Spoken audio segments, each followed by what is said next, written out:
Most people believe thoughts are harmless. Edgar Cayce warned that this is the most dangerous mistake we make. You think a thought, and it disappears.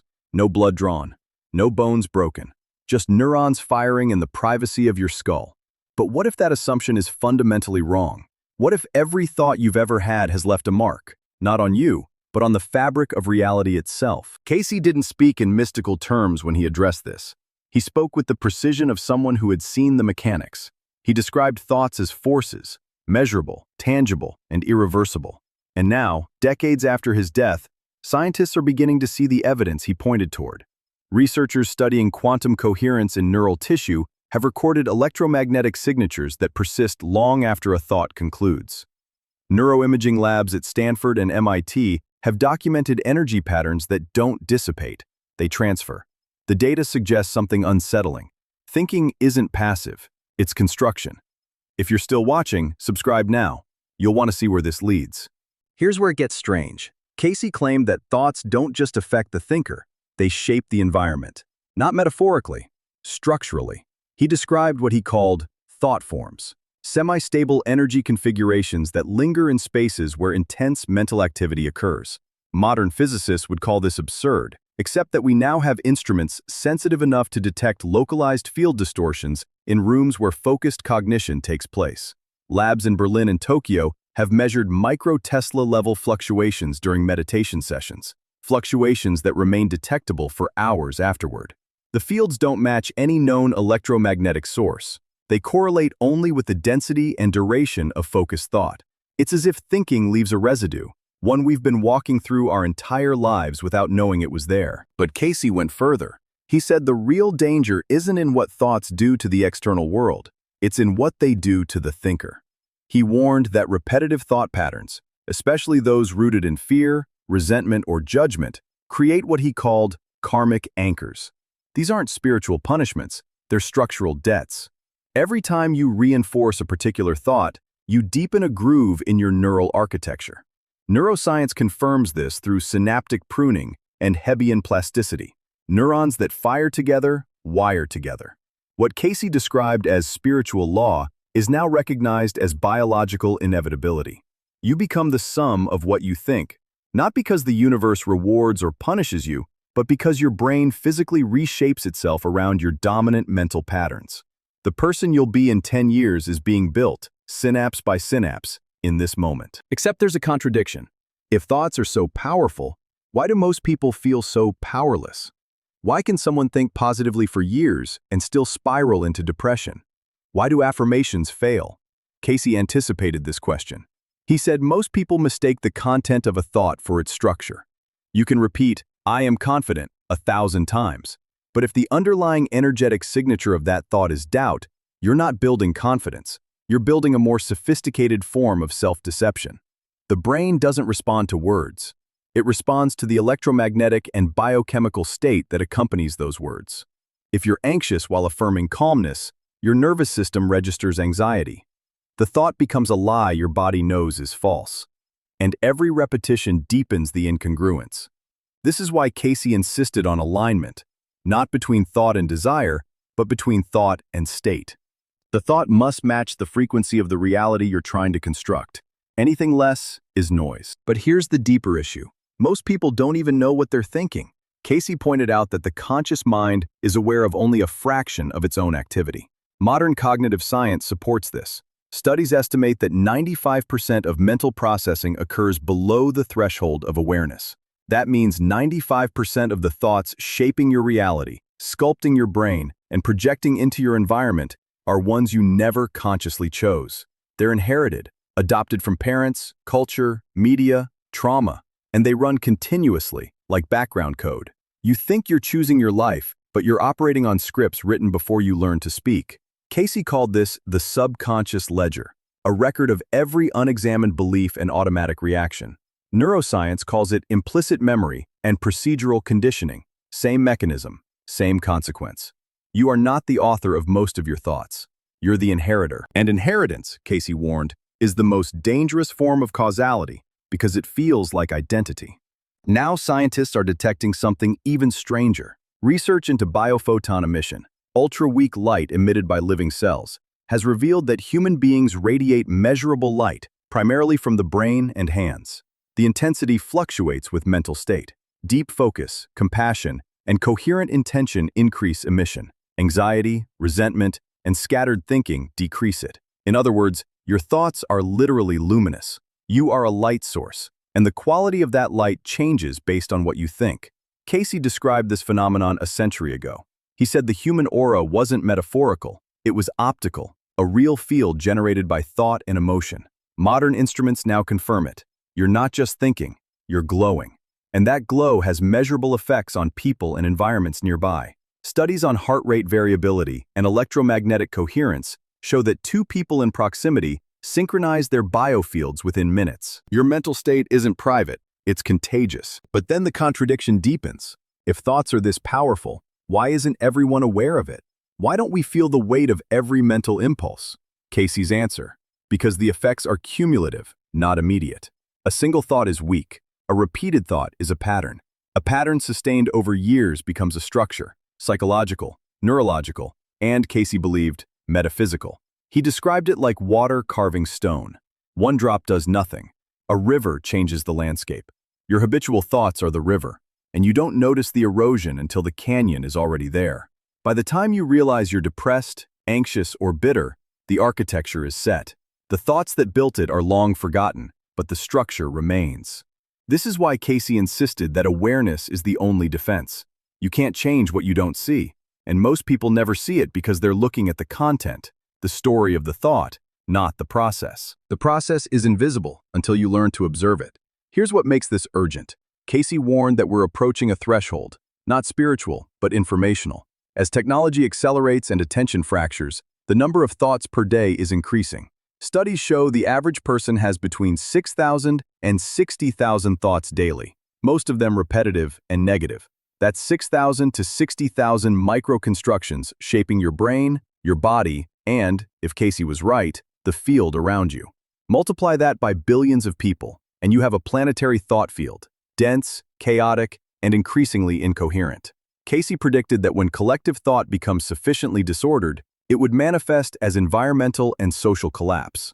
Not because thoughts cause earthquakes, but because disordered thinking produces disordered systems, political, economic, ecological. The outer world reflects the inner, and right now, the inner world of humanity is fragmented beyond measure.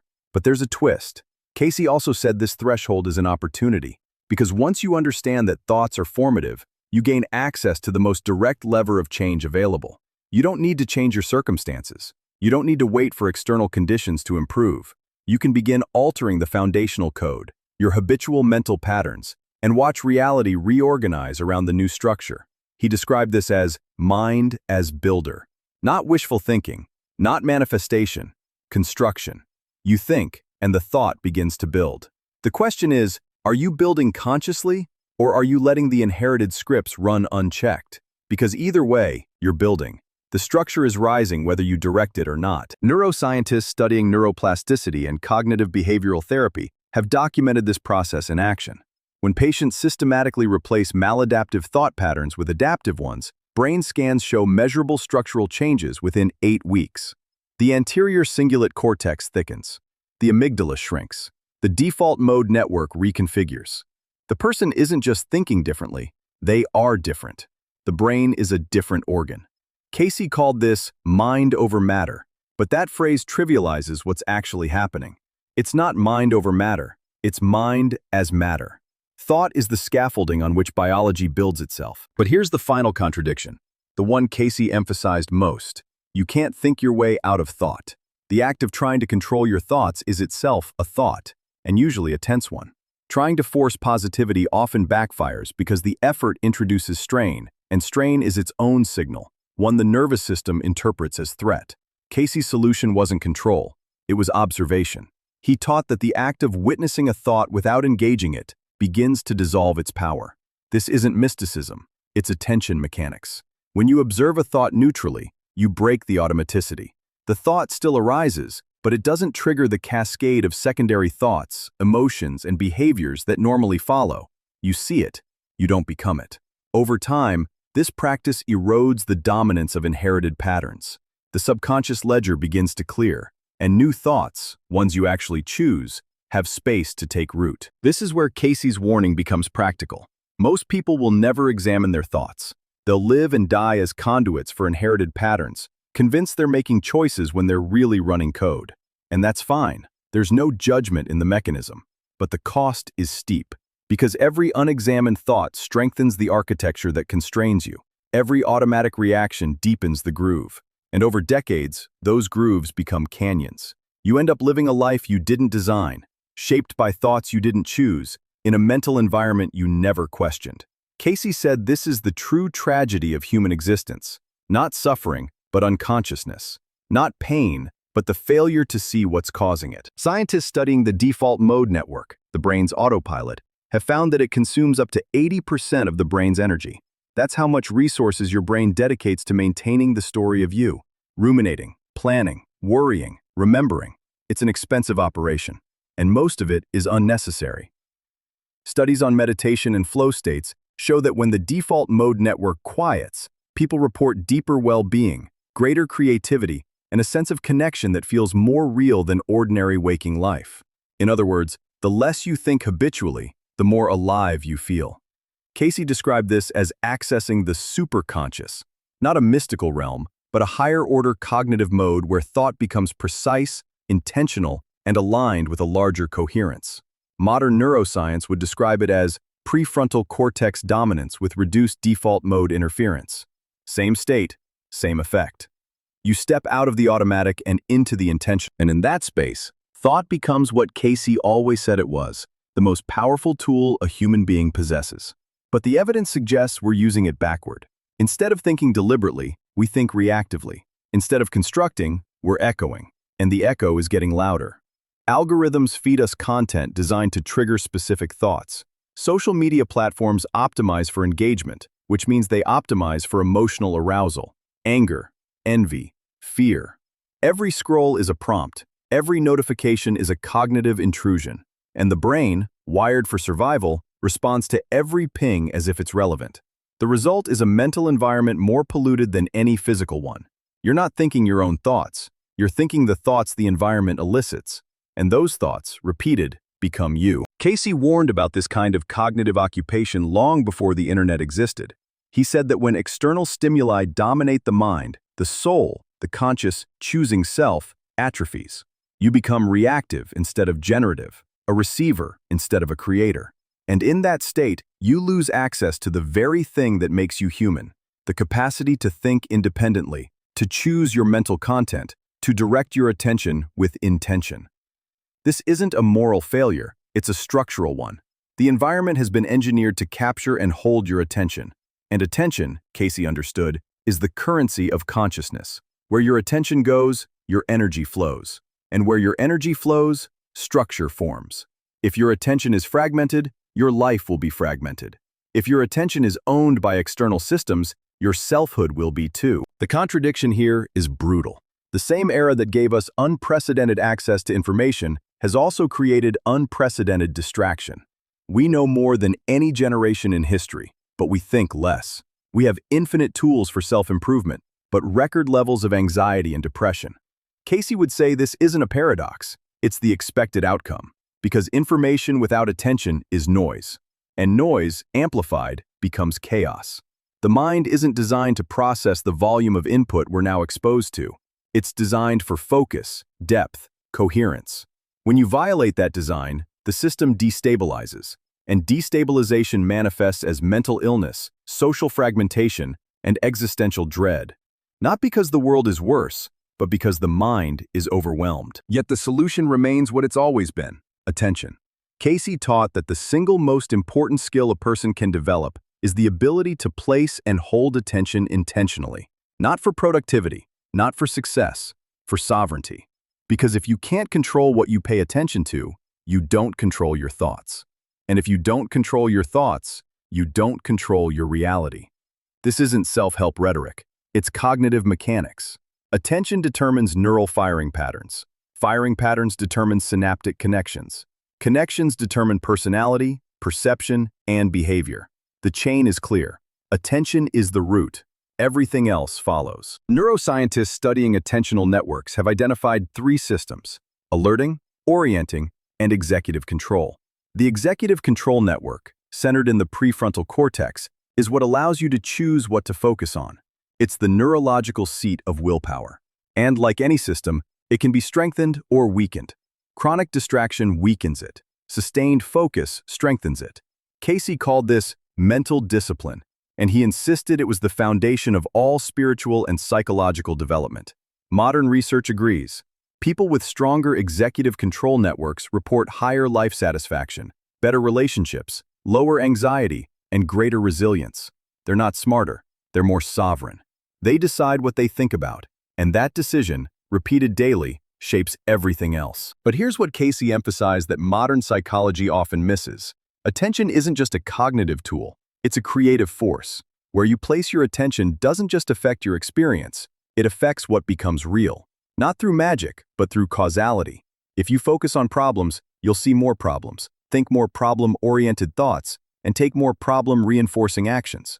If you focus on solutions, the reverse happens. The world doesn't change, your interaction with it does. And over time, those interactions compound into radically different outcomes. Two people can live in the same circumstances and construct entirely different realities based solely on where they place their attention. Casey said this is the essence of free will, not the ability to change external conditions, but the ability to choose what you focus on. And that choice, sustained, becomes destiny. This brings us to the final layer of Casey's warning. He said that most people never realize they're free because they've never tested the limits of their attention. They assume their thoughts arise randomly, that their feelings are caused by circumstances, that their reality is fixed, and under that assumption, they remain passive. But Casey insisted that assumption is false. Thoughts don't arise randomly, they arise from attention. Feelings aren't caused by circumstances, they're caused by interpretation. Reality isn't fixed, it's responsive. And the moment you test this, the moment you deliberately shift your attention and sustain it on something new, you discover that everything downstream changes. The brain rewires, the emotions stabilize, the behaviors shift, and the external world, which always reflected the internal, begins to mirror the new structure. The evidence for this is everywhere now. Cognitive behavioral therapy works because it redirects attention. Mindfulness reduces anxiety because it trains sustained focus. Neuroplasticity allows stroke victims to recover lost function by repeatedly focusing on specific movements. The mechanism is always the same. Attention applied consistently creates structure. And structure, once established, operates automatically. You don't have to keep thinking about it. It becomes you. This is why Casey taught that the most important question you can ask isn't, "What do I want?" but, "What am I paying attention to?" Because the answer to the second question will determine whether you ever get the first. But the danger Casey warned about is real. If you're not directing your attention, something else is. And in the modern world, that something is a multi-trillion-dollar industry designed to monetize your focus. Every app, every platform, every notification is engineered to interrupt, capture, and hold your attention long enough to serve you an ad, a dopamine hit, or a piece of content that triggers just enough emotion to keep you scrolling. This isn't accidental. It's the business model. Your attention is the product, and the more fragmented your attention becomes, the more valuable you are to the system. Because fragmented attention means continuous engagement, which means continuous data extraction, which means continuous profit. Casey couldn't have predicted the internet, but he predicted the pattern. When external forces control your attention, they control your thoughts. And when they control your thoughts, they control you. The question then is simple. Who's directing your attention right now? You or the algorithm? Your intentions or the feed? Your values or the outrage cycle? Because every moment spent in reactive attention is a moment not spent in intentional thought. And every day spent in reactive attention is a day your brain wires itself around patterns you didn't choose. This is the compounding danger Casey warned about. It's not dramatic. It's not immediate. It's subtle. One distracted day isn't a problem. A distracted year starts to reshape you.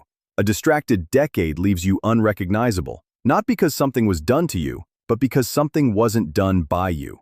You didn't build. You didn't direct. You didn't choose. And in the absence of choice, default wins. And default is whatever the environment conditioned into you. Casey's final warning was this: The human mind is the only force in the known universe capable of intentional creation. Animals react. Machines compute. Only humans can conceive of something that doesn't exist and then bring it into being through sustained thought and action. That's the gift. But it's also the responsibility, because if you don't use that capacity, you forfeit it. And a mind that doesn't create becomes a mind that consumes. It stops generating and starts absorbing. It stops building and starts echoing. And an echoing mind is an owned mind. It doesn't matter who owns it. Culture, media, trauma, inherited belief. The effect is the same. You become a transmitter of someone else's thoughts, living a life shaped by forces you never examined. And by the time you notice, the structure is so deep that change feels impossible. But Casey also said this: it's never too late, because the mechanism is always active. The brain is always building, attention is always available, and the moment you begin to direct it, really direct it, with clarity and consistency, the old structures begin to dissolve and new ones begin to form. Not quickly, not easily, but inevitably, because that's how the system works. Thought repeated becomes structure. Structure repeated becomes identity. Identity sustained becomes destiny. The process is neutral. It doesn't care what you build. It only cares that you're building. And if you're not, you're living in a structure someone else built for you. So the question isn't whether thoughts are powerful. The evidence is overwhelming. The question is whether you're willing to take responsibility for yours, to watch them, to choose them, to sustain them long enough that they become something real. Because they will become something real. That's the guarantee. The only variable is whether you're conscious of what you're constructing, or whether you wake up one day in a life you don't recognize, wondering how you got there. And the answer, always, will be the same. One thought at a time, one unexamined pattern, one automated response, one distraction compounded into 10,000. That's the cost of unconsciousness, and it's paid in years you'll never get back. Casey didn't present this as punishment. He presented it as mechanics. The universe doesn't care if you understand the rules. It applies them anyway. Gravity doesn't wait for your belief. Neither does causality. Your thoughts are building your reality whether you accept it or not. The only question is whether you'll participate, whether you'll step into the observer's seat and begin to see what's actually running. Because once you see it, you can change it. And once you change it, everything changes. Not because the world is different, but because you are. And you are always the variable. Most people will never read this. Most people will never examine a single thought. And that's fine. The mechanism doesn't require participation. It runs regardless. But for those who do look, who do question, who do begin to observe the automatic cascade of thoughts that fill every waking moment, for them, something shifts. Not immediately, not dramatically, but inevitably. Because observation interrupts automaticity, and interruption creates space. And in that space, choice becomes possible. And choice, repeated, becomes structure. And structure, sustained, becomes a life you actually designed. Casey spent his life trying to communicate one idea. You are not your thoughts. You are the awareness that observes them. And that awareness is the only thing in your entire existence that cannot be conditioned, cannot be owned, cannot be automated. It's the irreducible core of what you are. And when you learn to rest in that awareness, to observe without engaging, to see without becoming, the entire architecture of selfhood begins to reorganize. Not because you forced it, because you stopped reinforcing what was false. And in the absence of reinforcement, the false collapses. And what remains is what was always true. But you have to look. You have to be willing to see what you've been thinking. And most people aren't. Because what you'll see isn't comfortable. It's repetitive, negative, inherited, automatic. It's not you, but it's been running so long it feels like you. And the gap between what you think you are and what's actually running, that gap is where all suffering lives. But it's also where all freedom lives. Because once you see the gap, you can choose. And once you choose, you can build. And once you build, you become the architect instead of the inheritor. That's the promise. Not that life becomes easy, but that it becomes yours. And yours is the only life you'll ever have. So the question is, are you living it? Or are you living a script written before you were born, executed by thoughts you never chose, in a mind you never examined? Because one of those is life, and the other is something else. And the difference between them is attention. Just attention. Placed deliberately, sustained intentionally, directed toward what you actually want to build. That's it. That's the whole mechanism. And it's been available the entire time. The tragedy is that most people die without ever using it.